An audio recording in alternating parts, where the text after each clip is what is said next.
exciting and breakthrough ways. With that, let's get started by sending it over to Craig.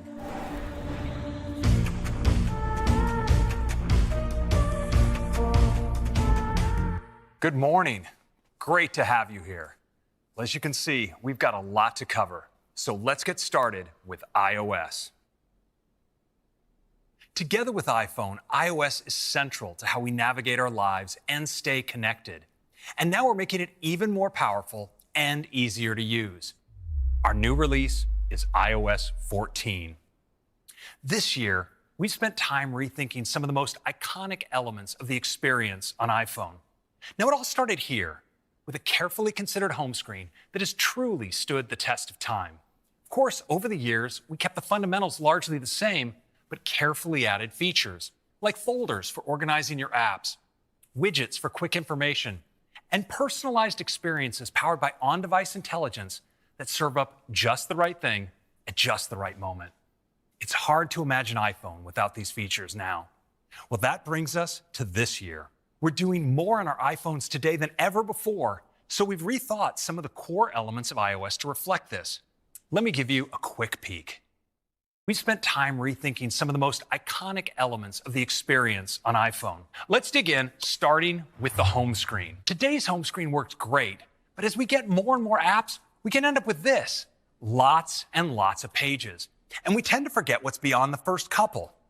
Wouldn't it be great if there were a way to organize all of those apps without doing a thing? Well, this year we're doing just that with something called the App Library. It's a new space at the end of your home screen pages that automatically organizes all your apps in one simple and easy to navigate view. I've lost track of where a lot of things are, and that's where the App Library comes in. You can see that all of my apps are automatically organized here. In fact, now with the App Library, I actually don't need all those pages for all my apps. So we created an easy way to hide app pages. I just go into jiggle mode, tap the dots at the bottom, and check this out. I get a zoomed out view of all my app pages. I can simply tap to hide the pages I no longer need, just like that. And now with those pages hidden, App Library is always just a swipe or two away. So here in App Library, getting to the app I'm looking for is really easy. Up at the top, I have the search field, and I get all my apps organized from A to Z. Now over here on the upper left, I have suggestions. It uses on-device intelligence to show me the apps that I'm likely to need next. And on the right is recently added, giving me access to the apps that I've recently downloaded from the App Store. And below are intelligently curated categories. So I can tap into a category like Apple Arcade and see all of my apps in that category. Well, now let's go back. You may notice that in each of these categories, the apps I use most are right here at the top level. So I can launch one of these directly with just a tap. Next, let's turn to widgets. To start, they're more beautiful and data rich. And we're introducing different sizes, so you can choose one that best fits your needs. So let's swipe over to Today View. And you can see they now come in a variety of sizes. So you can pick just the right level of information for each one. Now, we like these new widgets so much, we wanted to make them even more accessible. So check this out. I'm just going to tap and hold on the weather widget, and I can drag it out of Today View and onto my home screen. And watch, as I move it around, the apps just dance out of the way to make space for my new widget. Well, let's add a second one. Just going to tap the plus here in the upper left and grab onto podcasts. I can drop it just like that.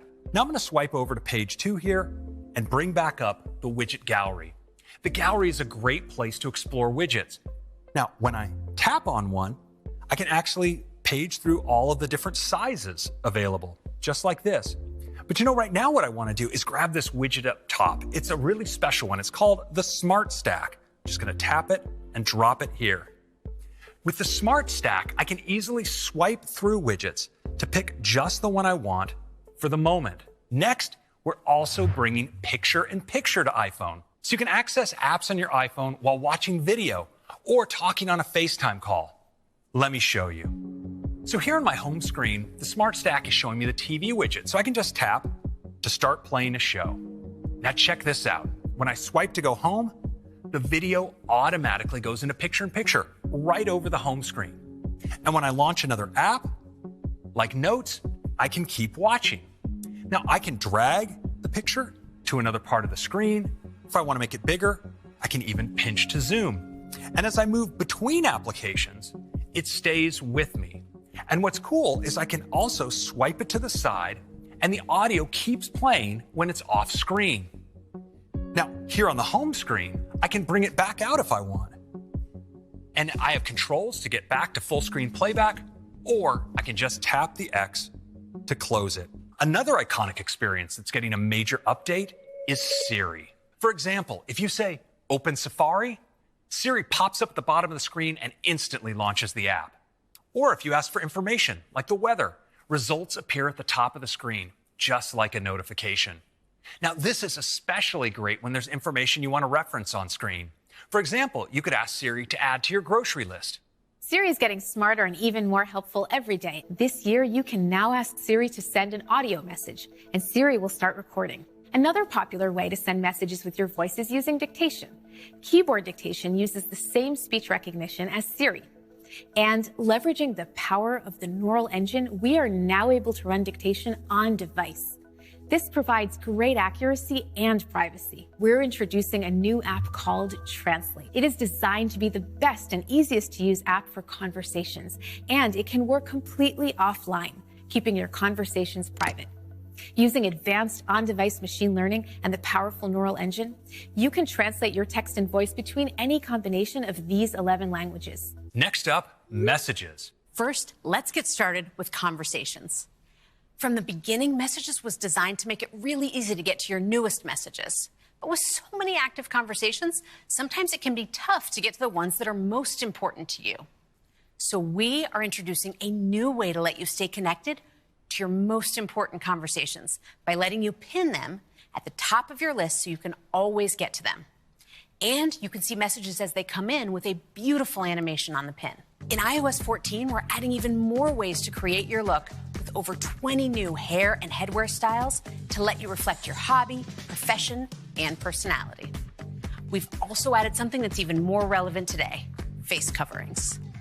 And we're adding more age options too. We're adding inline replies that let you reply directly to a specific message. You can view replies in the full conversation, or you can view them as their own thread so you can focus in on the specific topic. To make it even more clear who a message was meant for, we're introducing mentions. With mentions, you can just type someone's name to direct a message to them. And now you have the ability to only be notified when you're mentioned in the group conversation. And check out the top of this conversation. We have an all-new design for how groups appear. It lets you see all the members of your group where the most recently active people are shown largest. And for the first time ever, you can create a unique visual identity for your group by setting a group photo or customizing your group's look with an emoji. Next, let's take a look at features that help us while we're out and about. First, let's talk about finding great places. In iOS 14, the Maps team will be working with some of the world's most trusted brands to offer amazing guides. Guides for great places to eat, shop, meet friends, or explore in cities around the world. With iOS 14, we're introducing great new features to help our users reduce their carbon footprint. And our first one is also our most requested. It's cycling. We're adding a dedicated cycling option to Maps, which allows users to ride their bike along bike lanes, paths, and roads. Maps takes elevation into account to let you know if you're in for a challenging uphill workout or a leisurely flat ride. For environmentally conscious drivers, we're also introducing EV routing. With iOS 14, Maps will track your current charge and factor in things like elevation and weather to automatically add charging stops along your route. And Maps will know which type of charger works for your car, making sure to only route you to compatible stations.